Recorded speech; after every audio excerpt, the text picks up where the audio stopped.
Hi, everybody. Welcome to IGN Plays Star Wars. I'm your host, Jared Petty, joined by the immortal, the immutable, the impressive. Immutable? Immutable. Unmovable. One who cannot be changed. This is a really extravagant introduction for a Let's Play of a Star Wars pinball game. You know what? Some of us really like Star You actually haven't said my name yet. No, I was waiting for you to say it. I'm Brian Altano. I'm here with Jared Petty here at IGN. We're playing tons of classic Star Wars games. Some good, some bad. This is actually one of the really cool ones. This came out a few years ago. Yeah, this is Pinball FX2's Star Wars pack. And we're going to jump in here and play the Hoth table because we're obsessed with The Empire Strikes Back around here, and we want to play every Hoth level ever designed if we can pull it off. It's not my favorite Star Wars film, but I'll go with it. It's not your favorite? Oh. No, I actually like Jedi better. Okay, you're one of those people. I'm one of those people. You know what? Those people are, you know, every playground needs a kid to beat up. It's okay. You're, not that I'm advocating bullying, which is a terrible practice and no one should do it. All right, so here we have Star Wars pinball going on. Oh, holy crap, there's a lightsaber. Okay, that right there, that's kind of wonderful. So, yeah, something special about these games is, obviously, if you grew up in the 80s or 90s or 60s or 70s, you saw a lot of pinball tables in arcades. They were, you know, gigantic sarcophaguses of lights and sounds and laser beams. The Pinball FX guys do a really good job of making tables that feel like they would have been actual, real, tangible tables. Is that because of the artwork? Is that because of the sound effects? I think and it's the just placement? it's just in terms of the layout, just the way they feel like they're actually constructed. Okay. But on top of that, there are things that happen in them that you would never really see happen in an actual pinball. For example, a lightsaber shooting out of the machine there, like it did earlier on. Or these asteroids and TIE fighters that are flying over the stage. I don't know about you. I had TIE fighters fly out of the Doctor Who machine I played the other day. What are you talking about?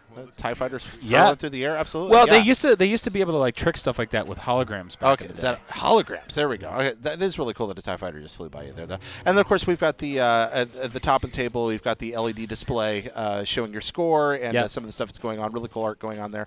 Do you like pinball, Brian? Do you play pinball? I enjoy pinball. I'm bad at pinball. You're bad at pinball. What about you? I'm in the same boat. I really enjoy pinball, but I in no way, shape, or form am proficient at it. There's a couple of tables that I can not completely embarrass myself on, but I'm not really any good. We have some real hardcore pinball guys in the office. Actually, Sam Claiborne here owns a Star Wars pinball machine and operates it. Here in and my good friend Scott Bromley would be very embarrassed watching me play right now because he owns about 5 or 6 pinball tables. And he restores them. I'm terrible. That's okay. One thing I want to show off here is the camera angles. Very cool. Different ways you could play a pinball table. Some of them are basically top down. This one is just, you know, head on. So so you got to just dive right into the game. And I really like extreme. I like the plunger here because it's a lightsaber. Yeah, exactly. It's got so you got the Sith lightsaber going there. And then you got the other lightsaber at the top of the table. See the astromech droids up there higher above in the top left corner serving as bumpers. Just all kinds of neat things. Actually, if you could zoom out for a second, Brian. You can see that elevator in the bottom left. It's like from the Death Star bay. That comes into it. There's just all kinds of really great flavor in this. So yeah, this is another. Oh, holy so now we've crap. got like these sort of mini boss fights that happen. They get triggered by certain events. Okay. And he's shooting that flipper. He's not a fan of it. No, that's from the classic scene in Empire Strikes Back, where the stormtrooper has to shoot the giant pinball table that the rebels have constructed. I remember that. Is that why you like Jedi better? Yeah, because it doesn't have any pinball tables. No pinball tables. There are several pinball tables in this pack that are based on. There's one based on the Battle of Hoth. There's one based on Boba Fett has his own table. Specifically, which is really cool. Is it called I Looked Really Cool and Then Died in a Moment of Comic Relief? Yes. Okay, the table? Yeah, because that's what, oh, there we go. So, I'm surprised you didn't brap it. I guess you can't fit that in 3 letters. Or that's right. I don't know how to do that. Anyway, Brian, thank you so much for coming in and giving us a look at this. Once again, IGN Plays Star Wars. We are journeying through the good, the bad, the weird, and the wild of Star Wars video games. You want to take a look at another table? We'll pop in there real quick, you want to do that and we'll just give them a peek because, like I Boba said, Fett. Boba Fett. I'm a huge Return of the Jedi guy, and this stage actually has tons of nods to that. Yeah. So you like Jedi better. I need you to justify this for us here. I feel like the first half an hour of Jedi, the Jabba's palace scene, is probably my single favorite bit in any of the Star Wars movies. It's really exciting. It's almost like a heist movie or like an Inglourious Bastards kind of thing where they're infiltrating. We've got the Han Solo and the Carbonite in the background that I just hit.